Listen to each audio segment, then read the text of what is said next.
Hello student, welcome back my YouTube channel. तो आज का ये वीडियो काफ़ी ज़्यादा इम्पोर्टेंट होने वाला है क्लास 12th बायो के स्टूडेंट के लिए, क्योंकि आज की वीडियो में हम आपको बताने जा रहे हैं काफ़ी ज़्यादा इम्पोर्टेंट प्रश्न टर्नर सिंड्रोम, डाउन सिंड्रोम। मैंने पिछली वाली वीडियो में बता दिया था, यदि नहीं देखा है तो आप जाकर देख सकते हो।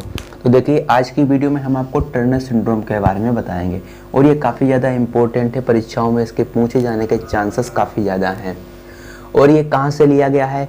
चैप्टर आपका है वंशागत और विविधता के सिद्धांत चैप्टर से आपका लिया गया है और ये कक्षा 12 जीव विज्ञान के लिए काफ़ी ज़्यादा इम्पोर्टेंट है। तो देखिए, क्या होता है टर्नर सिंड्रोम। टर्नर सिंड्रोम देखिए परीक्षाओं में तो पूछा ही जाता है, यदि आप अदर एग्जाम की तैयारी करते हैं तो भी ये काफ़ी ज़्यादा इम्पोर्टेंट होता है। ठीक है, तो जो टर्नर सिंड्रोम की जो खोज की थी वो किसने की थी? हेनरी एच टर्नर ने 1938 ईस्वी में की थी। कब की थी?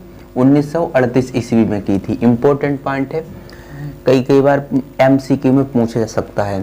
देखिए, जो अगला यहाँ पर लिखा गया है, जो टर्नर सिंड्रोम है ये कैसा डिसऑर्डर है? ऑटोसोमल डिसऑर्डर है या सेक्स क्रोमोसोमल डिसऑर्डर है? ऑटोसोमल का क्या मतलब होता है? जो 22 जोड़ी जो गुणसूत्र होते हैं, 22 जोड़ी, ठीक है, इसमें कुछ गड़बड़ होता है तो उसे हम ऑटोसोमल डिसऑर्डर कहते हैं,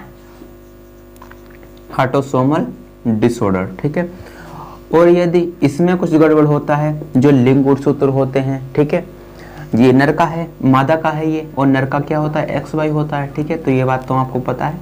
यदि इसमें कुछ गड़बड़ हो जाता है तो उसे हम क्या कहते हैं? सेक्स डिसऑर्डर कहते हैं।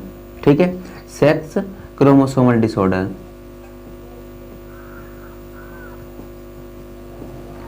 ओके, तो ये तो बात आपको पता है। अब यहाँ पर क्या हो रहा है? सेक्स क्रोमोसोमल डिसऑर्डर है, यानी जो सेक्स क्रोमोसोमल डिसऑर्डर, लिंग गुणसूत्र होते हैं मानव में, एक जोड़ी होते हैं, उसमें कुछ गड़बड़ होने वाली है। ओके, उसमें ही कुछ गड़बड़ होगी। आगे यहाँ पर क्या है? ये रोग मादाओं में होता है। कहाँ होता है? मादाओं में। तो ये तो बात आपको पता लगी, ये रोग किस में होता है? मादाओं में होता है। तो यहाँ पर सिर्फ XX की ही बात होगी, XY की बात नहीं होगी। ठीक है, तो यहाँ पर क्या हो रहा है? सेक्स क्रोमोसोमल डिसऑर्डर है, लिंग गुणसूत्र में कुछ गड़बड़ हो रहा है। तो यहाँ पर क्या गड़बड़ हो रहा है कि एक X जो लिंग गुणसूत्र है वो कम हो रहा है, एक X लिंग गुणसूत्र में कमी होती है। टर्नर सिंड्रोम से जो ग्रसित मादा होती है उसमें क्या होता है कि एक X लिंग गुणसूत्र की कमी हो जाती है। ठीक है, तो क्या हो जाता है? देखिए, तो गुणसूत्र की संख्या कितनी हो जाती है? टोटल 45 हो जाती है। ओके, यहाँ पर लिखा है कि ग्रसित मादा में एक X लिंग गुणसूत्र की कमी हो जाती है, एक X लिंग गुणसूत्र की कमी हो जाती है। तो क्या होता है? यहाँ पर 22 दूना 44 और 1 45, तो टोटल गुणसूत्र की संख्या इससे ग्रसित व्यक्ति में कितनी हो जाती है? 45 हो जाती है। ठीक है, और ये कैसा डिसऑर्डर है? सेक्स क्रोमोसोमल डिसऑर्डर है, क्योंकि इसमें क्या हो रहा है कि सेक्स क्रोमोसोम लिंग गुणसूत्र में कुछ कम हो रहा है, इसीलिए यह कमी हो रही है। तो इसीलिए यहाँ पर लिखा है कि ये सेक्स क्रोमोसोमल डिसऑर्डर है। ओके, और ग्रसित महिला में कितने गुणसूत्र हो जाते हैं? संख्या टोटल 45 हो जाती है। क्यों 45 हो जाती है? क्योंकि सेक्स क्रोमोसोम एक कम हो रहा है, इसीलिए। ठीक है, और इसे मोनोजोमिक कहते हैं, मोनोजोमिक 2n-1। मोनोजोमिक का क्या मतलब होता है? इसमें एक गुणसूत्र कम हो रहा है, जैसा कि आपको पता है। और इसका क्या मतलब है इस फार्मूले का? तो फार्मूला आपको जैसे मैंने बताया था इसी प्रकार का होता है। देखिए, ये फार्मूला है। देखिए, यहाँ पर हम क्या करते हैं, n का जो मान है वो हम क्या मान लेते हैं? n का मान होता है जो मानव में 23 जोड़ी जो लिंग गुणसूत्र पाए जाते हैं, वही इसका n का मान होता है।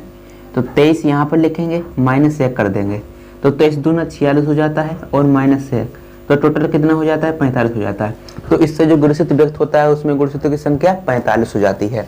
ठीक है, तो इसीलिए यहाँ पर लिखा है इसे हम मोनोजोमिक 2n-1 कहते हैं।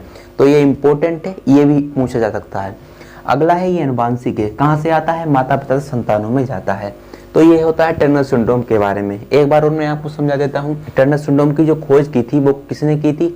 हेनरी एच टर्नर ने की थी, और इनके नाम से ही ये टर्नर सिंड्रोम इसका रोग का नाम रख दिया गया था। ठीक है, ये कैसा डिसऑर्डर है? सेक्स क्रोमोसोमल डिसऑर्डर है, क्योंकि जो लिंग गुणसूत्र हैं, सेक्स क्रोमोसोमल को हम हिंदी में लिंग गुणसूत्र कहते हैं। तो लिंग गुणसूत्र में कुछ गड़बड़ हो रहा है, कुछ कम हो रहा है या ज्यादा होना, ठीक है, क्या कहलाता है? सेक्स क्रोमोसोमल डिसऑर्डर कहलाता है। तो यहाँ पर क्या हो रहा है? एक्स लिंग गुणसूत्र कम हो रहा है, एक एक्स लिंग गुणसूत्र बता रहा हूं, ठीक है। यहाँ पर लिखा है कि ग्रसित मादा में एक एक्स लिंग गुणसूत्र की कमी हो जाती है, इसलिए यह टर्नर सिंड्रोम रोग उत्पन्न हो जाता है। ये रोग कहाँ होता है? मादाओं में होता है, ठीक है। तो यहाँ पर अगला है कि जो ग्रसित महिला होती है तो उसमें टोटल गुणसूत्रों की संख्या कितनी हो जाती है? 45 हो जाती है, क्योंकि एक एक्स कम हो रहा है, इसीलिए हम इसे क्या कहते हैं? मोनोजोमिक 2n-1 कहते हैं, ठीक है। जैसा कि यहाँ पर आप देख सकते हो, ये फार्मूला इस तरह से अप्लाई होता है, ठीक है। और ये अनुवांशिक माता पिता से संतानों में जाता है, ठीक है। तो ये अनुवांशिक है, तो ये पॉइंट आपको नोट कर लेने हैं। यहाँ पर जो सिम्टम आते हैं इस रोग से जो ग्रसित महिला हो जाती है, तो उसके किस प्रकार के लक्षण दिखाई देते हैं, सिम्टम दिखाई देते हैं। तो देखिए, जनन अंग क्या होते हैं? अल्प विकसित होते हैं। अल्प विकसित क्यों हो जाते हैं? कम विकसित। अल्प विकसित का मतलब होता है कम विकसित होते हैं। तो कम विकसित क्यों होते हैं? क्योंकि जो लिंग गुणसूत्र है, एक लिंग गुणसूत्र कम हो गया है, एक एक्स लिंग गुणसूत्र कम हो गया है, जिसके कारण क्या होता है? जनन अंग जो होते हैं वो अल्प विकसित होते हैं। जनन अंग कौन कौन से होते हैं? जैसे गर्भाशय, अंडाशय आदि, ठीक है। तो ये क्या होते हैं? गर्भाशय, अंडाशय, ये अल्प विकसित होते हैं, ओके। और लंबाई कम हो जाती है, ऐसी स्त्री की लंबाई कम हो जाती है और नपुंसकता हो जाती है, ठीक है। तो ये इसके कुछ सिम्टम दिखाई देते हैं टर्नर सिंड्रोम से ग्रसित महिलाओं के, ओके। और ये ज्यादातर रोग कहाँ होता है? महिलाओं में होता है। तो समझ चुके हैं आप किस प्रकार से टर्नर सिंड्रोम होता है। काफी ज्यादा इंपॉर्टेंट है, परीक्षाओं में इसके पूछे जाने के चांसेस काफी ज्यादा हैं और काफी सरल भी है। आपको मैंने समझा दिया है किस प्रकार से आपको यहाँ पर नोट डाउन कर लेना है अच्छी तरह से, ठीक है।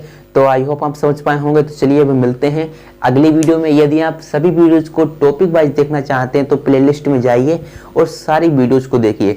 देखिए यहाँ पर वंशागत और विविधता के सिद्धांत के मैं कई सारे टॉपिक करा भी चुका हूँ, जाइए तो प्लेलिस्ट में देखिए। तो चलिए अब मिलते हैं अगली वीडियो में, जब तक के लिए जय हिंद, जय भारत।